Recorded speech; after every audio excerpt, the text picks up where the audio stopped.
न संघर्ष न तकलीफ तो क्या मज़ा है जीने में, बड़े बड़े तूफान थम जाते हैं जब आग लगी हो सीने में।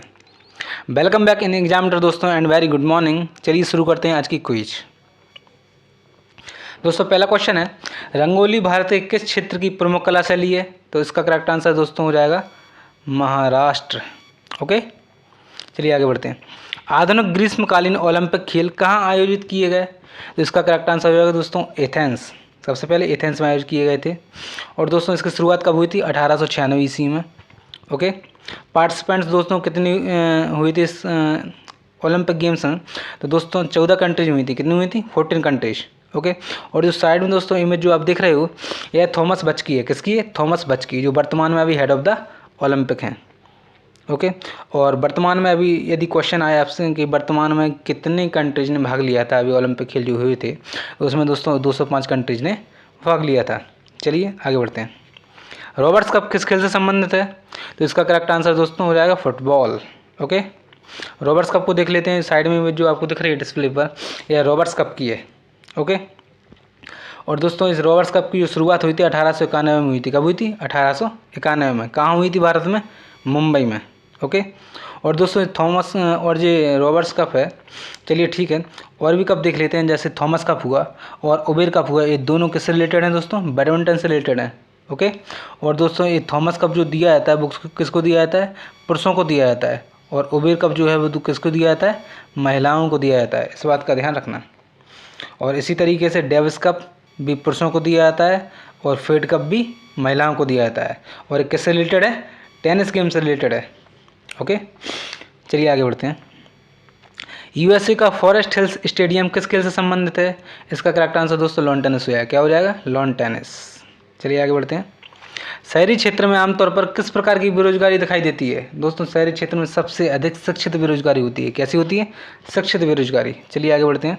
भारतीय अर्थव्यवस्था का कौन सा क्षेत्र का सकल राष्ट्रीय उत्पादन में सर्वाधिक योगदान है? बहुत इंपॉर्टेंट क्वेश्चन है दोस्तों ये वाला। इसका करेक्ट आंसर दोस्तों तृतीय क्षेत्र हो जाएगा। क्या हो जाएगा? तृतीय क्षेत्र। देख लेते हैं अच्छे डिस्क्रिप्टिव में क्या दोस्तों तृतीय क्षेत्र क्या होता है? तृतीय क्षेत्र का मतलब होता है दोस्तों ऐसा क्षेत्र जिसमें सेवा दी जा रही हो, सेवा का क्षेत्र हो, जिसमें परिवहन वगैरह हो, संचार हो, लोक प्रशासन सेवा वगैरह हो, तो दोस्तों इसको तृतीय क्षेत्र कहते हैं। और इसका कंट्रीब्यूशन सकल राष्ट्रीय उत्पाद में कितना होता है दोस्तों? 53%। इसको ध्यान रखना। और द्वितीय क्षेत्र क्या होता है दोस्तों? द्वितीय क्षेत्र दोस्तों जैसे कारखाने हुए, खनन हुए, बिजली निर्माण वगैरह, ये सब क्या है? द्वितीय क्षेत्र में आते हैं दोस्तों। और इसका सकल राष्ट्रीय उत्पाद में या जीडीपी में कितना है दोस्तों? 31% का योगदान है। और प्राथमिक क्षेत्र दोस्तों जानते ही हैं, कृषि क्षेत्र होते हैं प्राथमिक क्षेत्र, और जिसका कंट्रीब्यूशन कितना होता है? 17% केवल।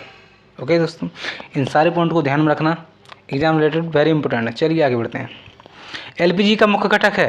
एलपीजी का मुख्य घटक दोस्तों ब्यूटेन है। क्या है? ब्यूटेन। चलिए और भी घटक देखते हैं। जैसे दोस्तों और भी घटक इससे रिलेटेड है। क्या? प्रोपेन हुआ, ये भी एलपीजी का घटक है। ब्यूटेन, आइसोब्यूटेन, प्रोपिलीन और ब्यूटिलीन, दोस्तों ये भी क्या है? एलपीजी के घटक हैं दोस्तों। और दोस्तों इसका यदि फुल फॉर्म की बात किया तो एलपीजी का फुल फॉर्म क्या होता है? जैसे लिक्विफाइड पेट्रोलियम गैस। क्या होता है? Liquefied petroleum gas. और दोस्तों भारत जो है पूरे विश्व में सेकंड नंबर का आयातक देश है। कैसा? सेकंड नंबर का आयातक देश, इम्पोर्ट कंट्री है, मीन्स बाहर से गैस को मंगवाती है, उसका यूज करती है। ठीक है, सेकंड नंबर, इसको ध्यान रखना। और दोस्तों निर्यातक देश कौन से हैं? जो गैस को बेचते हैं दूसरी कंट्रीज में, वो जैसे हुई सऊदी अरब हुई, कतर हुई, ओमान और कुवैत वगैरह। इन सारे पॉइंटों को ध्यान में रखना। चलिए आगे बढ़ते हैं। यदि माइटोकॉन्ड्रिया काम करना बंद कर दे तो कोशिका में कौन सा काम नहीं हो पाएगा? दोस्तों जैसे जैसे मैं जल्दी जल्दी क्वेश्चन बताता हूँ ना, तो दोस्तों आप पॉज करके वीडियो को भी अच्छे से सुन सकते हो, देख सकते हो। ठीक है, और जैसे डिस्क्रिप्टिव में मैं दोस्तों लिंक में मैं पीडीएफ की लिंक भी शेयर कर देता हूँ, तो वहाँ से आप पीडीएफ डाउनलोड भी कर सकते हो। ओके, चलिए अगला क्वेश्चन देखते हैं कि माइटोकॉन्ड्रिया यदि काम करना बंद कर दे तो कोशिका में कौन सा काम नहीं हो पाएगा? दोस्तों यदि माइटोकॉन्ड्रिया काम करना बंद कर दे तो भोजन का ऑक्सीकरण नहीं होगा। क्या नहीं होगा? भोजन का ऑक्सीकरण। इस बात का ध्यान रखना। चलिए और देखते हैं इसके संबंध में कि दोस्तों इसकी खोज किसने की थी? किसकी? मतलब माइटोकॉन्ड्रिया की किसने की थी? अल्टमैन ने की थी। किसने की थी? अल्टमैन ने। और दोस्तों ये जो आप बगल साइड में इमेज में देख रहे हो आप, ये दोस्तों माइटोकॉन्ड्रिया, जूम करके मैं बता दे रहा हूँ, ये माइटोकॉन्ड्रिया दोस्तों अच्छे तरीके से देख लीजिए। इसकी खोज जो दोस्तों अल्टमैन ने की थी, और कब की थी? 1896 ईस्वी में। और दोस्तों इसको power house of the cell भी के रूप में भी जाना जाता है, या फिर कोशिका का ऊर्जा ग्रह जिसे कहते हैं, इसी को कहा जाता है। कभी कभी पूछ लिया जाता है क्वेश्चन। चलिए आगे बढ़ते हैं। भारतीय संविधान को कितने भागों में विभाजित किया गया है? तो इसका करेक्ट आंसर हो जाएगा दोस्तों 25 भागों में। और क्या है इससे रिलेटेड दोस्तों, जैसे मूल संविधान की यदि बात की जाए तो दोस्तों जब संविधान बना था तो उस टाइम पे दोस्तों 22 भागों में विभाजित था। कितना था? 22 भागों में विभाजित। उस टाइम पे 395 अनुच्छेद थे और 8 अनुसूचियाँ थीं। और वर्तमान में कितने हैं दोस्तों? वर्तमान में अभी 395 अनुच्छेद हैं और अनुसूचियाँ कितनी हैं? 12 अनुसूचियाँ हैं और 25 भागों में विभाजित है। चलिए आगे बढ़ते हैं। भारतीय संविधान के किस अनुच्छेद में प्रेस की स्वतंत्रता दी गई है? तो दोस्तों इसका करेक्ट आंसर हो जाएगा 19 का ए, अनुच्छेद 19 एक आर्टिकल। ओके, ध्यान रखना, बहुत बहुत इंपॉर्टेंट क्वेश्चन है, जैसे आप थंबनेल में देखा भी होगा। भारतीय संविधान के किस भाग में पंचायती राज्य संबंधी प्रावधान दिए गए हैं? तो दोस्तों भाग 9 में पंचायत राज संबंधी सारे प्रावधान दिए गए हैं। चलिए आगे बढ़ते हैं। उत्प्रेरक की खोज किसने की थी? दोस्तों उत्प्रेरक की खोज बर्जीलियस ने की थी। किसने की थी? बर्जीलियस ने की थी। कब की थी दोस्तों? 1835 ईस्वी में। और दोस्तों ये उत्प्रेरक होता क्या है, कार्य क्या करता है? दोस्तों इसका रासायनिक अभिक्रियाएं बहुत ही महत्वपूर्ण रोल है। क्या है दोस्तों? यह छोटी सी मात्रा में प्रयोग होता है और दोस्तों जो रिएक्शन का इस पर कोई प्रभाव नहीं पड़ता है और रिएक्शन की दर को क्या करता है? परिवर्तित करता है। तो यह रिएक्शन की दर को कैसा कर सकता है? बढ़ा भी सकता है और घटा भी सकता है। और जो रिएक्शन की दर को बढ़ाता है उसे क्या कहते हैं? पॉजिटिव कैटलिस्ट, और जो घटाता है उसे क्या कहते हैं? Negative catalyst. दोस्तों उत्प्रेरक को इंग्लिश में कैटलिस्ट कहते हैं। इन सारे पॉइंटों को ध्यान में रखना। आगे बढ़ते हैं। शेर ए पंजाब किसका उपनाम है? दोस्तों शेर ए पंजाब जो है वह लाला लाजपत राय का उपनाम है। चलिए और भी उपाधियां देख लेते हैं, और भी महापुरुषों की उपाधियां हैं। जैसे दीनबंधु के नाम से दोस्तों चित्तरंजन दास जी जाने जाते हैं। सरदार के नाम से वल्लभ भाई पटेल भी जाने जाते हैं। कायदे आजम के नाम से मोहम्मद अली जिन्ना जाने जाते हैं।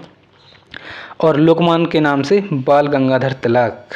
इन सारी उपाधियों को ध्यान में रखना, बहुत इंपॉर्टेंट है। चलिए आगे बढ़ते हैं। भारत और पाकिस्तान के बीच सीमा रेखा को क्या कहते हैं? भारत और पाकिस्तान की सीमा रेखा को दोस्तों रेड क्लिफ लाइन। क्या कहते हैं? Red Cliff line. चलिए आगे बढ़ते हैं और नॉलेज देखते हैं क्या है। जैसे रेड क्लिफ रेखा भारत पाकिस्तान की है, बांग्लादेश की है। इसी तरीके से मैकमोहन रेखा किसकी है? भारत और चीन की है। डूरंड रेखा भारत अफगानिस्तान या पाकिस्तान, ओके, भारत अफगानिस्तान की, ओके। और पाक जल संधि भारत और श्रीलंका के बीच। इन सारी चीज़ों को ध्यान में रखना दोस्तों।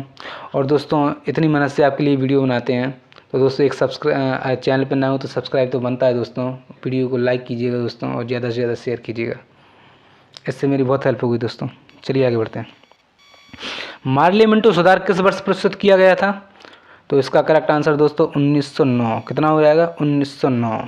चलिए आगे बढ़ते हैं। क्या है इसमें दोस्तों? मार्ले मिंटो सुधार क्या था? तो दोस्तों मार्ले मिंटो सुधार जो था दोस्तों, यह जिस टाइम पे हुआ था 1909 में, तो इससे क्या हुआ था दोस्तों? चुनाव प्रणाली के सिद्धांत को पहली बार मान्यता मिली थी। चुनाव प्रणाली सिद्धांत अपनाया गया था, उसी को मार्ले मिंटो सुधार कहा गया था। इससे क्या लाभ मिला था?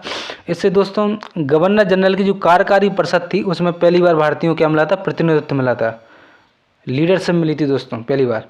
और भी अन्य मिले थे। केंद्रीय विधान परिषद सदस्यों को सीमित अधिकारी प्रदान किए गए थे। ठीक है, इन सारी चीज़ों को याद रखना। क्या क्या हुआ था? 1909 में मार्ले मिंटो सुधार हुआ था। उससे गवर्नर जनरल की कार्यकारी परिषद में पहली बार भारतीयों को प्रतिनिधित्व मिला था। किसके द्वारा? चुनाव प्रणाली के द्वारा, ओके। और विधान परिषदों के सदस्यों को सीमित अधिकारी प्रदान किए गए थे। ये सारी चीज़ें ध्यान में रखना। आगे बढ़ते हैं। किस तापमान पर जल का घनत्व सर्वाधिक होता है? तो दोस्तों 4 डिग्री सेल्सियस पर। कितना कब होता है? 4 डिग्री सेल्सियस पर।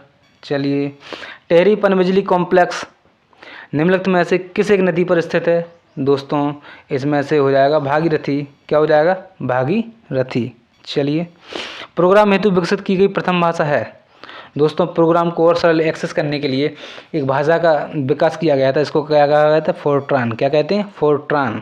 इसका फुल फॉर्म क्या है दोस्तों? इसका फुल फॉर्म है, फोर से तो हुआ दोस्तों फॉर्मूला और ट्रांस से हुआ दोस्तों ट्रांसलेशन। क्या हुआ, फोर्स से फॉर्मूला ट्रांसलेशन, तो इसका फुल फॉर्म क्या हुआ, फॉर्मूला ट्रांसलेशन। और दोस्तों इसको कब विकसित किया गया, 1957 में, किसके द्वारा, जॉन वेकस के द्वारा।